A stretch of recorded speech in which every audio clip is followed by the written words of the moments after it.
Good morning, folks. This is Judy at Green Pastures Farm. This morning we're looking at a technique that we use to put gates in high tensile fence divisions. So this morning we came in here, we had a couple hundred head, I guess almost 300 head in this area here last night. It was kind of cold, so we unrolled some hay down these cedars.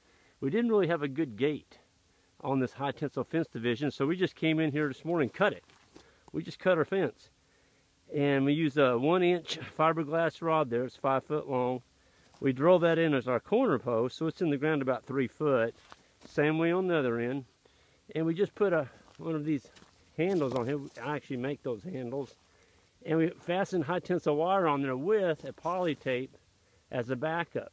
Now the poly tape is to give it more visibility because the cattle didn't know there was a gate here. Now they do. So when we open that up, they can see it, they'll walk through it. And I'm going to have Alex go ahead and open that gate. Just show you. So Alex, when you hold that, okay, now he pulled that open. Look at our spring. See, that's high tensile wire. It doesn't have any spring to it, but look at this. So when he pulls on that, look at that. There's a 5 foot rod in the ground. That is our built-in spring. And then the connectivity is carried through it in this high tensile loop back to the fence.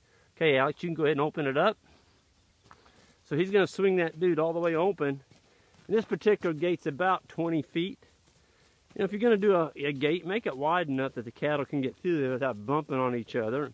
You may want to bring some implements through there someday, like a brush hog or something. And then when you open it up, he's made that wire cold.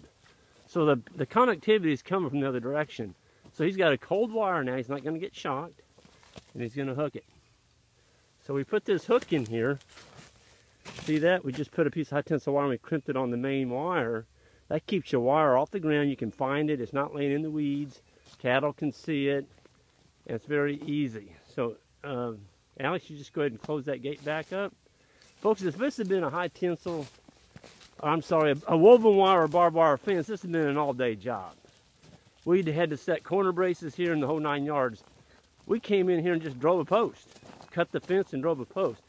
So look at high tensile wire. It's really easy to work with. I highly recommend it. It's got a long life and it's economical.